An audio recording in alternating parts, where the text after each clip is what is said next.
어제 한전이 협력업체 직원의 사망 사고에 대해서 사과했습니다. 주요 재해 사고 근절을 막기 위한 특별 대책도 내놨는데요. 뒷북 대응이란 비판만 계속되고 있습니다. 한편 지난달부터 N번방 방지법이 시행됐죠. 하지만 YTN 취재 결과 일부 SNS 대화방에서 여전히 불법 영상물이 유통되고 있는 것으로 드러났습니다.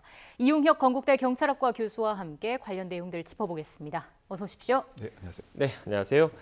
일단 어제 한전이 긴급 기자회견을 열고 안전관리 특별 대책을 발표했습니다. 그러니까 주요 재해 사고를 근절하겠다 이런 의지를 표명을 한 건데 먼저 내용을 좀 정리를 해주시겠습니까? 그 기본적으로는 그 효율성보다는 그 안전 중심의 그 공사와 사업을 하겠다, 이렇게 패러다임을 바꾸겠다라고 얘기하면서 세 가지 사항에 대해서 적극적인 안전 대안을 만들겠다. 네. 첫 번째가 그 감전 사고 막는 것, 그 두 번째가 끼임 사고 막는 것, 세 번째가 추락 사고 방지에 관한 내용입니다. 그 먼저 그 감전 사고와 그 관련돼서는 직접 전류가 흐르는 이런 사업을 막는 이러한 것을 중점적으로 하겠다 이런 얘기를 했고요. 더군다나 필요한 경우에는 주변에 좀 불편하더라도 일단 정전을 한 상태에서 공사를 진행하겠다. 그리고 간접 공사 기법을 많이 확대하겠다 이런 내용이었고요. 그다음에 그 끼임 사고 방지와 그 관련돼서는 이른바 그 절연 차량 등과 그 관련돼서 미끄러지는 경우가 있기 때문에 네. 고인목을 확실히 의무화하고 이와 같은 것이 잘 이루어졌는가를 모니터링을 원격으로 한 다음에 사업을 시행을 하겠다. 추락과 관련돼서는 기본적으로 이렇게 높은 전주에 올라가는 그런 작업 자체를 금지를 하고 그 4,400개에 해당이 되는 전국에 있는 이러한 그 철탑 등에 모두 다 안전 망을 낮은 곳에 설치를 하겠다. 이런 내용으로 발표를 한 사항입니다. 예, 지난해 협력업체 직원의 사망 사고를 계기로 이렇게 한전이 안전관리 특별 대책을 발표를 하게 된 건데 어떤 일이 있었던 건가요? 네, 그 한 두 달 전에 있었던 일입니다. 그 여주에서 그 신규 오피스텔 전선 관련 배전 사업과 그 관련돼서 이 분이 이 전주에 그 올라가서 배선 작업을 하는 과정에 22,000 볼트에 사실 전기 감염이 된 거죠. 네, 감전이 됐고요. 감전이 됐습니다. 그래서 정신을 잃고 30분 동안 사실 안타깝지만 정신을 잃고 이 높은 곳에 매달려 있는 상황이 신고가 되어서 병원에 옮겨 졌습니다만 그달 11월 달 약 24일경에 사망을 했는데요. 다만 이때 또 문제가 되었던 것은 사실상 2인 1조로 근무를 해야 되는데 그 규정도 위반이 됐을 뿐만이 아니고 더군다나 원래 이 구역 자체가 이 하청업체가 속한 구역도 아니라고 현재 또 알려지고 있습니다. 그 해당 관리 소장의 서로 간의 편의로 이곳에 배치가 되었다 이런 보도도 함께 나오고 있고요. 더군다나 이런 장갑도 이 감전 사고를 막을 수 있는 장갑을 착용했어야 되는데 그냥 일반 장갑을 착용을 했고 더군다나 이런 높은 곳에서 일을 할 때 전기 감전 사고를 막을 수 있는 그런 차량이 아닌 일반 차량을 이용을 해서 역시 이 안전 수칙의 위반으로 안타까운 재해 사고가 발생한 내용입니다. 네, 지금 앞선 그래픽 다시 한번 좀 띄워주시겠습니까? 사고 개요 관련된 그래픽을 좀 띄워주시면 지금 발생일이 보시는 것처럼 지난해 11월입니다. 지난해 벌어진 일인데 지금 이제서야 대책을 발표했거든요. 최근 들어서 각 언론사별로 좀 관련된 기사가 좀 나오고 사회적으로 좀 논란이 일으니까 뒤늦게 이렇게 뒷북 대책 내놓은 건 아니냐 이런 지적을 피할 수 없어 보이는데 어떻게 보십니까? 네, 그렇죠. 사실은 이제 두 달 전에 이와 같은 이런 재해에 해당되는 사고가 발생을 했고요. 더군다나 곧 중대재해에 관련된 법이 시행될 이런 상황이 있는데 만약에 언론 보도가 없었다고 한다면 이와 같은 내용도 그대로 묻혀질 가능성이 있지 않겠느냐 이런 문제가 지적될 수 있고요. 그래서 뒷북 대응이다 이런 얘기를 할 수밖에 없고 더군다나 한전 사장이 이런 얘기를 하기 직전에 고용부 장관이 한전 사장도 중대재해법이 만약 시행되었으면 처벌될 가능성도 있다라고 하는 위협 아닌 위협 때문에 혹시 이런 발표를 한 것이 아닌지에 대해서 비난이 발생하는 이런 상황으로 생각이 되고요. 무엇보다 가장 중요한 것이 근로자, 노동자가 안전한 환경에서 일을 해야 되는데 지금 주어진 여러 가지 대책은 매뉴얼과 법상에만 있지 현장에서는 결국 작동이 안 되고 있고 더군다나 하루 이틀 이와 같은 사항도 아니고 무려 6개월이 2개월이 지난 60일 이상이 지난 사항에서 이게 형식적인 늑장 책임 면하기 발표는 아니냐 이런 문제도 지금 지적되고 있습니다. 왜냐하면 지금 새로 이렇게 나온 내용이라고 하기보다는 과거에 있었던 안전 대책을 다시 재탕하는 이런 것이 또 문제가 되고 있고요. 과연 또 실효성을 담보할 수 있느냐 그런 점에서도 여러 가지 의문을 갖고 있는 이런 사항입니다. 보완 설명을 하게 되면 예를 들면 직접 작업을 하지 않고 간접 작업을 해야 된다라고 하는 안은 이미 2016년도에 나왔지만 지금까지 똑같은 상황이고 30%가량은 여전히 이렇게 직접적인 이 업무를 작업할 수밖에 없는 이런 문제점이다라고 하는 점. 또 그다음에 정전을 한 상태에서 작업을 한다라고 하는데 과연 이것이 현실적이겠느냐? 왜냐하면 이제 지역에 예를 들면 중요한 산업체가 있는 경우에 과연 정전을 강요할 수가 있고 의무화할 수 있겠느냐 이런 문제 등에서부터 그래서 결국은 책임 면하기에 뒷북 대응이 아니냐라고 하는 이런 비판적 시각도 있는 상황입니다. 이렇게 좀 실효성이 떨어진다라는 지적이 나오고 있는 거고요. 한전이 세운 이런 안전 원칙이 의미가 있으려면 어떤 게 좀 전제가 돼야겠습니까? 일단은 이제 지금 하청 업체들의 실효적인 안전을 확보할 수 있는 그 같은 교육뿐만이 아니고 지원도 분명히 있어야 되는데 지금 현재 이 전기공사 업체의 문턱이 상당히 낮습니다.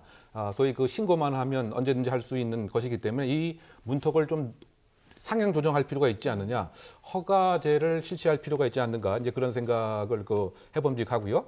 어쨌든 이번에 12월 27일 중대재해법도 조금 더 개정도 좀 필요하다라고 생각이 됩니다. 왜냐하면 중대재해법 같은 경우에 도급공사 규모액이 적어도 50억이 돼야 되는 것인데 그래야 경영자도 책임에 대한 압박으로 인해서 안전 예산 관리 등을 집중할 수가 있습니다. 그런데 이번 사안 같은 경우에도 액수로 보게 되면 불과 얼마 안 되기 때문에 이 책임 범위에서 벗어나는 이런 문제도 있겠죠. 결국 요약을 하게 되면 중대재해법을 조금 더 촘촘히 개정하는 이런 것도 필요할 것 같고요. 또 안전 경영이라고 하는 근본적인 원칙이 그냥 회사상의 선언적인 것이 아니고 실제로 하청업자에게도 구체화될 수 있는 이런 인프라의 개선이 실효화의 시작이 되지 않을까 생각해 봅니다. 네, 지금 중대재해처벌법 말씀을 하셨으니까 추가로 좀 질문을 드리면 일단 건설 회사라든지 이런 재난 사고 위험이 많은 상대적으로 많은 회사 같은 경우에는 경영자, 그러니까 총괄 책임자, 총괄 경영자가 책임을 회피하기 위해서 어떻게 보면 안전관리 책임을 맡을 수 있는 책임자를 별도로 두는 움직임도 좀 나오고 있는 것 같더라고요. 그래서 이것과 관련해서 일각에서는 어떻게 보면 중대재해처벌법의 그런 취지와 달리 책임 회피성으로 일단 하는 것 아니냐 이런 주장도 있는 반면 또 기업 측 입장에서는 너무 책임자 경영자가 이것 관련해서 형사처벌을 받으면 회사 경영 자체가 어려움에 빠지니까 좀 어려움이 있다. 양측에서 이렇게 좀 법안 자체에 대한 그런 보완의 필요성을 제기하고 있는 것 같던데 교수님께서는 어떻게 보십니까? 기본적으로 법의 취지 자체가 이른바 위험의 외주화 현상을 사전에 막기 위해서는 이 실무 안전 책임자가 아니고 경영의 총 책임자가 필요한 시설 관리, 또 필요한 인적 투자, 필요한 조직의 구성 등을 마련해야 된다. 이제 이런 사항인 것이죠. 그래서 이런 것을 온전하게 다 지킨 경우에는 형사처벌의 대상이 안 될 수도 있습니다. 그러니까 법의 근본 취지가 이런 것이 있으면 무조건 형사적 제재를 가하겠다라고 하는 취지가 아니고 지금까지 빈발하는 산업 현장에서의 재해를 사전에 막기 위한 조치가 중요하다. 그렇다고 본다면 결국은 이 전체 경영 일체감의 총 책임자가 인사적인 또는 재원적인 또는 조직적인 이 관심과 관리가 있어야 된다라고 하는 이런 입장이기 때문에요. 결국 이제 이 사항의 적절한 협의와 한목적적인 법 해석을 통해서 이와 같은 이제 후진국형 산업 사고 또는 재해를 사전에 막는 그와 같은 방안으로서 의견과 견해가 모아지면 이와 같이 지금 양쪽에서 불만을 갖고 있는 것이 한목적으로 해결되지 않을까 생각해 봅니다. 네, 그러니까 말씀하신 걸 들어보면 결국 가장 중요한 거는 노동자의 안전과 생명이지 않습니까? 노동자의 안전과 생명을 보호하기 위해서 뭐 노사 양측이 최선의 노력을 다할 수 있는 그런 방안을 좀 더 계속 앞으로도 노력을 해야 된다, 모색해야 된다 이런 말씀이셨던 것 같고요. 주제를 좀 바꿔볼까요? 네, 앞서 저희 YTN 단독 보도로 전해드린 내용인데요. 디지털 성범죄물 유통을 막는 N번방 방지법이 지난달에 시행이 됐습니다. 근데 일부 SNS에서 여전히 불법 영상물이 좀 떠도는 것으로 확인이 됐습니다. 네, 이른바 그 제2의 그 조주빈들이 한두 명이 아니고 계속 활보를 하고 있는 상황이다. 네. 그렇게 그 평가를 해야 될 것 같고요. 뿐만이 아니고 그 조주빈 등이 과거에 그 만들었던 이른바 그 이 성학대 동영상 등이 여전히 다 삭제되지 않고 계속 유통되고 있다. 이런 문제점이 이제 그대로 드러난 것 같습니다. 그러다 보니까 상당히 그 방송에서 말하기도 그 민망합니다만 그 10대 또는 20대 초반의 그 여성들이 이른바 노예적 활동이 그대로 현재도 그 있다라고 하는 예. 그래서 지금 법만 덩그러니 그 만들었다고 관계 당국이 할 일을 다 했다 이렇게 생각해서는 안 돼야 될 것 같습니다. 소위 그 디지털 기기의 진화 발전 때문에 소위 말해서 다른 보안과 이러한 편리한 것으로 장소가 이탈되는 이른바 그 사이버 망명이라고 뭐 표현해도 적절하지 않을까 이제 모르겠습니다만 한쪽에서 보안에 대한 것이 좀 약하면 이와 같은 이런 N번방 그 일당들은 다른 곳으로 그 이동하는 이런 현상이 지금 그 YTN이 보도한 바와 같이 여전히 동영상 착취물이 유포되고 있다라고 하는 안타까운 현실이 아닌가 생각해 봅니다. 예. 네. 교수님 그렇다면 어떻게 해결해야 되겠습니까? N번방, 이른바 N번방 방지법이 시행이 되고 있는데 보시는 것처럼 한계가 좀 드러나고 있는 거잖아요. 네, 그렇죠. 결국은 지금 그 오픈 방해에 예를 들면 여러 가지 그 유사 영상물을 사전에 차단하는 필터링 작업을 N번방 방지법에서 만들어 놨습니다만 이것은 사실상 이와 같이 그 N번방 일당들은 이런 오픈된 장소에서 이런 유통을 하지는 않죠. 네. 그러니까 사실 N번방 방지법이 여러 가지 그 표현의 그 예를 들면 통신 비밀의 침해라든가 이런 것에 그 논란만 일으켰지 실제적으로 N번방과 유사한 일당들을 막는 데는 한계가 그 있다 이렇게 생각할 수밖에 없습니다.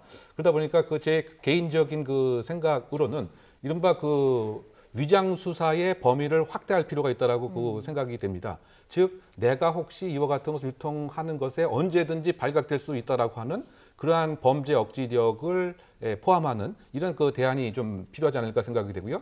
참고적으로 그 최근에 그 FBI에서는 심지어 이 FBI가 아예 이와 같은 그 SNS 사이트 자체를 2년 동안 운영을 해서 이곳에서 이루어졌던 여러 가지 그 범죄 행위들의 모든 행위를 일망소탕하는 그 같은 실적도 있었습니다. 물론 이제 그 국민 전체의 사생활에 대한 보호라든가 수사기관의 그 법적인 한계에 대해서 동의가 그 있어야 됩니다만 결국은 적극적인 수사기관의 범죄 억지력이 이와 같은 N번방 일당의 불법 동영상을 막는 중요한 정책 효과가 있는 대안이 되지 않을까 생각해 봅니다. 네, 교수님 그런데 또 위장 수사와 관련해서는 다른 의견을 가지신 분들도 있을 것 같아서 제가 좀 추가로 좀 질문을 드리면 일단 지금 현재 N번방 방지법 같은 경우에는 이른바 뭐 텔레그램과 같은 해외 서버를 두고 있는 해외 업체 같은 경우에는 우리 수사 당국의 수사에 한계가 있는 거지 않습니까? 그런데 위장 수사의 범위가 좀 더 활발해진다면 그 해당 사이트에서 실제로 들어가서 범죄 행위들을 어떻게 보면 뭐 대화방이나 이런 거를 캡처를 할 수 있으니까 수사가 좀 더 용이한 측면도 있을 텐데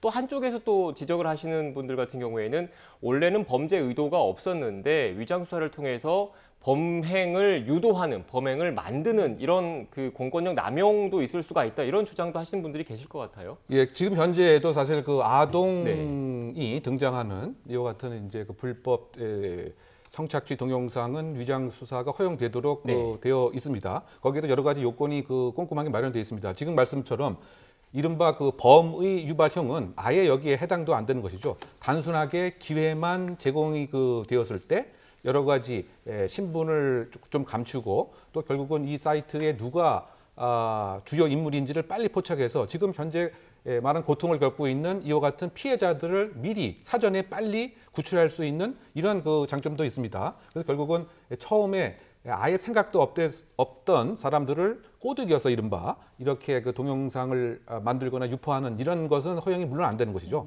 다만 이미 다 만들어서 유포하려고 하는 사람들을 검거하는 데는 사실상 한계가 있을 수밖에 없습니다. 그리고 네. N번방이 알려진 그 계기도 사실 대학생 단체가 이곳에 직접 참여를 해서 그 증거를 확보했기 때문에 가능한 것이 아닌가 생각이 되고요.